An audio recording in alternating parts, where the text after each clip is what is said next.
Hello everyone, welcome to Apex Science Zone. Last class में हम लोगों ने वर्क के बारे में पढ़ा था। अब वर्क में क्या क्या पढ़े थे हम लोग? तो वर्क का फॉर्मूला पढ़ा गया था, वर्क की डेफिनेशन पढ़ी गई थी। फॉर्मूला आपका था W is equal to F S cos theta. एक और फॉर्मूला था W is equal to F S, जो कि उसका एक पर्टिकुलर केस था। उसके बाद हम लोगों ने पढ़ा था कि वर्क कितने टाइप के होते हैं: positive work, zero work and negative work. उसके बाद क्लास नाइन्थ की अगर मैं बात करूँ तो क्लास नाइन्थ में तो आप लोगों ने फॉर्मूला या उसके सारी चीजें पढ़ चुके थे। लास्ट क्लास में हम लोगों ने क्या पढ़ा था? W is equal to F S cos theta. और इसके क्लास नाइन्थ की अगर मैं बात करूं तो क्लास नाइन्थ का आप पूरा पढ़ चुके हो। बट थोड़ा सा एक्स्ट्रा नॉलेज की अगर मैं बात करूं तो हम लोग आज पढ़ने वाले हैं work done by variable force. मैं आपको पहले इसका बेसिक यूज बता दूं थोड़ा सा। जैसे देखिए, अभी तक आपने ये फॉर्मूला पढ़ा W is equal to F S cos theta. अब अगर सोचिए, यहाँ पे आपको सारी चीजें पता है कि वर्क डन है, फोर्स है, डिस्प्लेसमेंट है, cos theta. Theta is angle between force and displacement. But अब यहाँ पे सोचिए कि मान लीजिए अगर हर एक केस में फोर्स चेंज होता रहे, ये फोर्स क्या हो, अगर अलग अलग चेंज होता रहे, तो हम लोग क्या करेंगे? आप कौन सा फोर्स यूज करोगे वो हमें पता नहीं चल पाएगा। उस केस के लिए हम लोगों को क्या पढ़ना है? Variable force. जैसे अगर मैं रियल लाइफ एग्जांपल की बात करूं तो रियल लाइफ एग्जांपल में एक तो आपने पढ़ा है ग्रेविटेशनल फोर्स के बारे में। क्या पढ़े थे हम लोग ग्रेविटेशनल फोर्स के बारे में? कि if two object A of mass m1 and second object B of mass m2 are placed at a distance of r। तो यहाँ पे जब आप लोगों ने पढ़ा था कि इतना डिस्टेंस पे रखा हुआ है, तो आपने इसका फॉर्मूला पढ़ा होगा according to Newton, F is equal to G m1 m2 upon r square. अब इसके अकॉर्डिंग आपको ये पता चल रहा है कि जो फोर्स लग रहा है वो फोर्स किसके ऊपर डिपेंड करेगा? आर के ऊपर। इसका मतलब ये हुआ कि अगर इस ऑब्जेक्ट को मैं थोड़ा सा इंक्रीज या डिक्रीज करूं उसके डिस्टेंस में, तो फोर्स भी हमारा क्या होगा? कंटिन्यूअस चेंज होता चला जाएगा।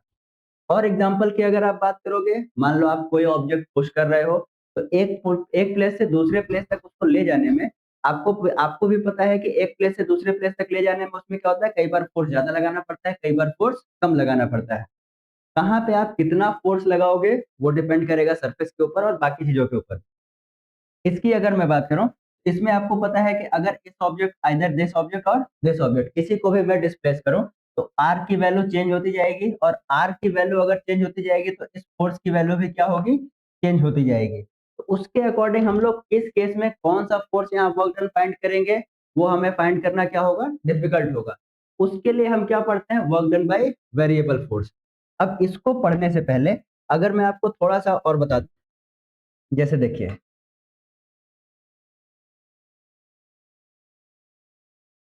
आपने देखा, अगर पहले तो ये चीज कि अगर हम फाइंड कैसे करेंगे work done by variable force को, तो उसको फाइंड करने के लिए एक थोड़ा सा एग्जांपल है। पहले तो ये देखिए फोटो, ये क्या है? आपका पिलर। सबने पिलर देखा होगा अपने घरों में। अब घर में जो पिलर होते हैं इन जनरल कैसे होते हैं? क्यूबॉइडल शेप में। बट यहाँ पे जो मैंने पिलर लिया है वो कैसा है? सिलेंड्रिकल शेप में पिलर है।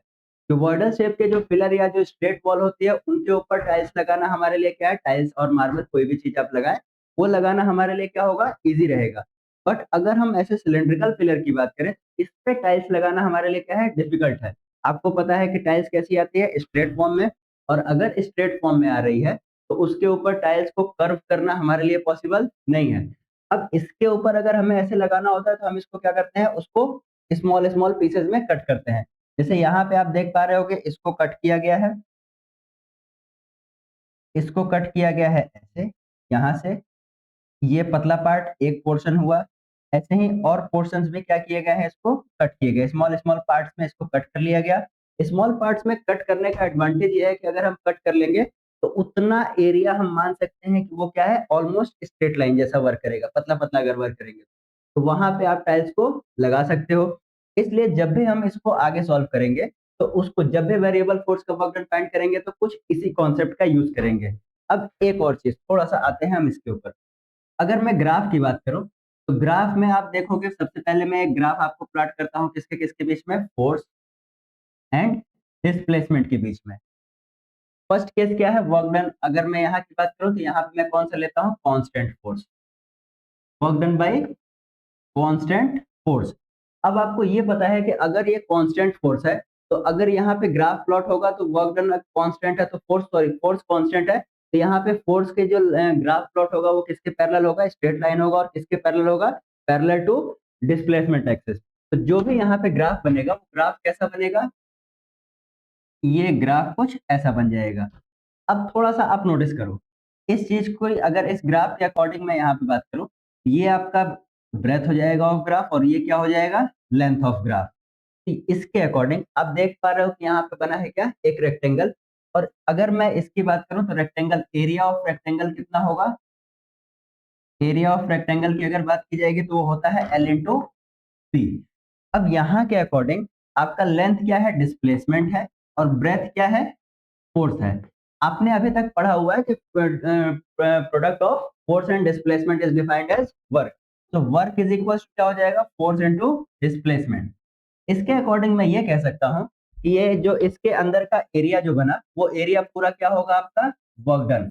मतलब क्या कहा मैंने कि area of rectangle is known as, area of rectangle is called work done. इसी चीज को मैं दूसरे टर्म्स में ये भी कह सकता हूँ कि एरिया अंडर द ग्राफ या area under the curve of force and displacement graph is known as work done. इस कॉन्सेप्ट का यूज करके हम लोग क्या करेंगे, उसमें भी फाइंड करेंगे। अब आपको ये पिलर तो याद ही है, इस पिलर का यूज किया हम लोगों ने, क्या क्या किया था, इसमें स्मॉल स्मॉल पीसेस में कट किया था। अब अगर स्मॉल पीसेस में कट करेंगे, जब हम work done by variable force की बात करेंगे, तो work done by variable force का ग्राफ मैं अगर प्लॉट करूं तो वो ग्राफ कुछ ऐसा, सेम वही डिस्प्लेसमेंट एक्सिस, और यहाँ पे क्या है आपका फोर्स। अब वर्क डन पहले वाले केस में कैसा था, स्ट्रेट लाइन था। क्यों स्ट्रेट लाइन था, क्योंकि वो कांस्टेंट फोर्स था। बट यहाँ पे फोर्स क्या होगा, वेरी करेगा। अब फोर्स अगर वेरी कर रहा है तो ये फोर्स कैसे होगा, कंटिन्यूअस इंक्रीज और डिक्रीज होता चला जाएगा। अब इस केस में अगर आपको फाइंड करना है वर्क डन, तब हम कैसे फाइंड करेंगे, मैंने पिलर का एग्जांपल दिया। पिलर में क्या कर किया गया, उसको स्मॉल स्मॉल पीसेस में कट किया गया। जब हम स्मॉल पीस में कट करेंगे, सपोज करिए एक पार्ट मैंने इसको यहाँ पे कट किया, दूसरा यहाँ पे कट किया, ऐसे करते करते मैं इसके पूरे पार्ट्स को लास्ट तक यहाँ तक कट कर लिया मैंने। अब सोचिए, अगर मैं यहाँ की बात करूं तो यहाँ पे आपका जो भी है ये फोर्स क्या होगा, F1। ये जो पूरा टोटल एरिया निकालूंगा, इसके एरिया अंडर द ग्राफ, तो ये जो एरिया निकल के आएगा वो एरिया क्या होगा, यहाँ से लेके यहाँ तक का डिस्प्लेसमेंट मैंने मान लिया कितना, S1।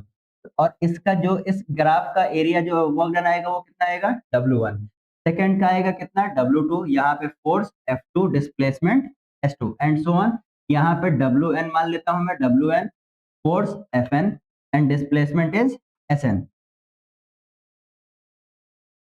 Displacement is Sn। अब अगर इसके अकॉर्डिंग मैं सॉल्व करने लगूं, आपको पता है कि रेक्टेंगल आप फाइंड कर सकते हो, इसका एरिया फाइंड कर सकते हो नॉर्मल। बट अभी कई लोगों के माइंड में ये आएगा कि सर आपने कहने को रेक्टेंगल कह दिया, बट यहाँ से लेके यहाँ तक जो ऊपर गया है, ये जो भी वर्क डन आएगा, ये वर्क डन तो आपने कैलकुलेट ही नहीं किया। इसी के अकॉर्डिंग यहाँ पे भी कुछ ये वेस्ट होगा, ये भी वर्क डन आपने नहीं कैलकुलेट किया। उसके लिए मैं ये कह सकता हूँ कि अभी तो मैंने दिखाने के लिए आपको क्या किया, इतने बड़े बड़े पार्ट्स में डिवाइड किया। मैं इसको और छोटे छोटे पार्ट्स में डिवाइड कर सकता हूँ, और अगर छोटे छोटे पार्ट्स में डिवाइड किया जाएगा तो F1 और F2 की वैल्यू के बीच में डिफरेंस बहुत ही माइनर होगा। और आप कहीं पे यहाँ अगर एक्स्ट्रा हो रहा है तो इधर कहीं क्या हो सकता है, वो थोड़ा सा नेग्लेजिबल हो जाएगा, और वहां पे माइनस भी हो सकता है। तो वो जो टोटल वर्क डन आएगा उसको हम उतना एडजस्ट कर सकते हैं। वैसे तो करने के लिए इंटीग्रेशन के थ्रू किया जाता है, जब आप क्लास 11 प्लस में इंटीग्रेशन पढ़ोगे उसके अकॉर्डिंग इसको सॉल्व करेंगे। बट अभी क्लास 9th में हमने इंटीग्रेशन पढ़ा नहीं है, और अगर इंटीग्रेशन नहीं पढ़ा है तो हम लोग थोड़ा सा जुगाड़ लगा के अपना इसको सॉल्व करेंगे।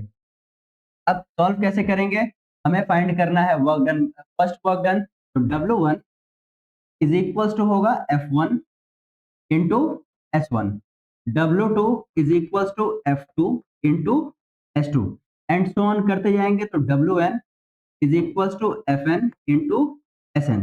अब आपको पता है कि टोटल वर्क डन, अगर इस पूरे फोर्स और डिस्प्लेसमेंट का जो वर्क डन आया वो मैं मान लेता हूँ कि कितना आया, W, कैपिटल W। तो उसको मैं क्या लिख सकता हूँ कि W इज इक्वल टू जितने भी पार्ट्स मैंने उसको डिवाइड किए हैं, अगर मैं उन सबको प्लस कर दूं तो क्या ये पूरे ग्राफ का वर्क डन निकल के आएगा, बिल्कुल आएगा। तो क्या लिख सकता हूं मैं, W1 plus W2 plus W3 and so on WN। आपको इन सबकी वैल्यूज पता है, मैं क्या वैल्यूज पुट कर सकता हूँ, F1 into S1 plus F2 into S2 plus F3 into S3 and so on Fn into Sn। ये सब वर्क मिल जाएगा आपको। अब इतना बार बार इतना लंबा चौड़ा लिखने से बेटर है हमने मैथ में पढ़ा है एक सिंबल जिसको हम लोग क्या कहते हैं, सिग्मा। इसको कहते क्या है हम लोग, सिग्मा। यूज किस चीज के लिए किया जाता है, समेशन के लिए।